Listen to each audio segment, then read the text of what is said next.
मुदत उपोषण है। गोपाल जी, आप जो आज एमआईडीसी के सामने जो उपोषण पे बैठे हैं, क्या विषय, क्या कहना चाहोगे सर? आज सुबह से 10:30 बजे से आज 16 मार्च 2026 सुबह से आज पहला दिन है उपोषण का। एमआईडीसी रबाला इनके हद के अंदर PAPR 70 और 71 यहाँ पे कुछ बांधकाम शुरू था। बांधकाम की माहिती मिली मुझे। माहिती के अनुसार जो संबंधित अधिकारी है उनको जानकारी दी गई। जानकारी के बाद उन्होंने इंस्पेक्शन किया। इंस्पेक्शन के बाद में उनको निर्देश में आया ये सब जवाबदारी किसकी, तहकीकात करने की उनकी है कि यहाँ ये जो हो रहा है उसकी परवानगी नहीं है, मतलब वो इलीगल तरीके से हो रहा था। तो इलीगल तरीके से हो रहा था तभी उनकी जवाबदारी थी, ये मैटर है 2024 का, कि वो काम रुकाया जाए। पर इन्होंने वही एक्शन खुद का, नोटिस के ऊपर नोटिस, ऐसे 3 महीनों में 3 नोटिस भेजी। तब तक बांधकाम खत्म होकर सामने काम भी चालू हो गया।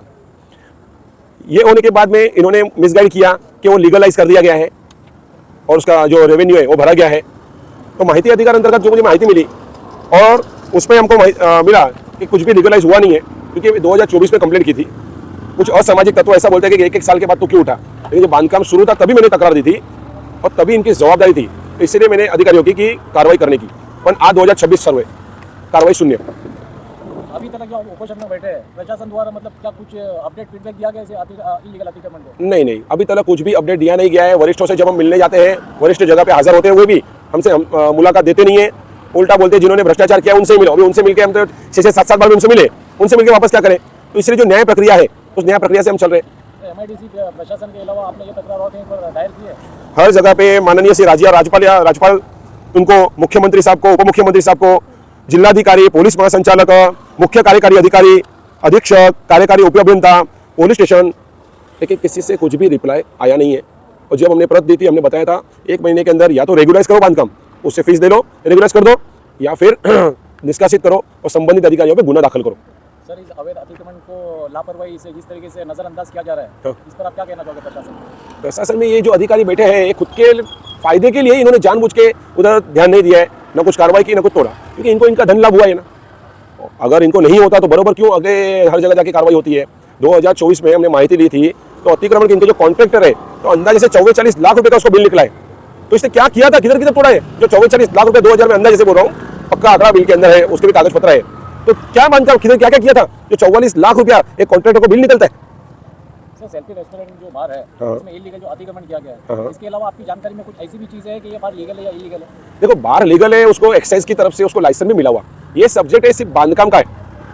बांधकाम जो अमेंडमेंट उधर किया गया है वो उसके लिए परवानगी ली नहीं है, इसीलिए वो कंस्ट्रक्शन इलीगल है ऐसा इन्होंने लिख के दिया है। कितनी हद तक वो कंस्ट्रक्शन लीगल होगा? जैसा अवैधता जो है उसकी अतिक्रमण की इलीगल, जैसा ग्राउंड+1 बनाया गया, तो इसमें ग्राउंड जो बना हुआ है वो आपकी संज्ञान में लीगल है? प्रशासन द्वारा ऐसा कोई लिखित में आपको स्वरूप दिया गया है कि वो लीगल है या इलीगल है, या ऊपर का अतिक्रमण इलीगल है? एक्चुअली क्या है, दोनों प्लॉट लीगल है। जो यहाँ के जो शेतकरी है उनके नाम पे दोनों प्लॉट है, पर दोनों प्लॉट अलग अलग लोगों के नाम पे है। एमआईडीसी के रूल्स के हिसाब से अगर तुमको अमेंडमेंट करना है, दोनों प्लॉट को अगर ज्वाइंट करना है और उसका फीस भी भर के, तो भी वो एक जन के नाम पे चाहिए। तो ये दोनों पार्टियां अलग अलग, अधिकारियों ने मुझे मौखिक तरीके से बताया कि ये एक हो ही नहीं सकता है, ये टोटली रूल के खिलाफ है। मैंने इनको ये भी नहीं बोला अगर लीगल करना है तो कर दीजिए ना।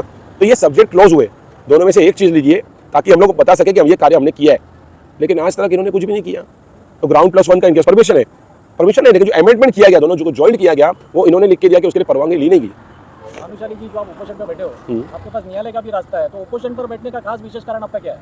विशेष कारण में ऐसा है कि हर एक पायरियां है, जैसे एक ऑफिसर ने नहीं सुना दूसरे को बताओ, दूसरे ने नहीं सुना तीसरे को बताओ, तीसरे ने नहीं सुना चौथे को बताओ। आज न्यायालय में हमारे अंदाजे से अभी रिसेंट में ही हमारी भी एक जन याचिका न्यायालय में अब कम से कम 1.5 महीना हो गया, अभी तक बोर्ड पे नंबर नहीं आया है, क्योंकि न्यायालय की जो आज हम लोग देख रहे हैं एक दिन के अंदर 3 से 4 केसेस ही चल रहे। तो हमारे केस ये जो आया है वही केस नहीं आया है। तो इस मार्ग से वरिष्ठ अधिकारी जो बैठे हैं वो जिन्होंने भ्रष्टाचार किया उन पर कार्रवाई करेंगे, क्योंकि अगर कार्रवाई की तो हमें न्याय मिलेगा, अगर कार्रवाई नहीं की तो इनके साथ में वो भी मिले हुए और वो भी पार्टी बन जाएंगे ना न्यायालय में जब जाएंगे तो। क्योंकि माननीय उच्च न्यायालय से उनसे भी तो प्रश्न पूछेगा कि आपने क्या किया।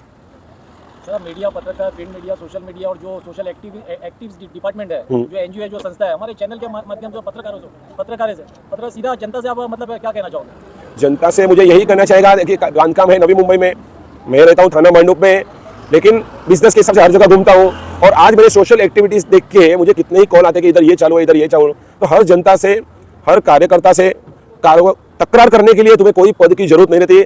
आप भी जागरूक बनो, आपके परिसर में जो चालू है संबंधित अधिकारियों को तब माहिती दो, उनको तकरारें करो। उस बिहाव में अगर आपको कुछ मदद चाहिए तो मैं करने के लिए तैयार हूं ना।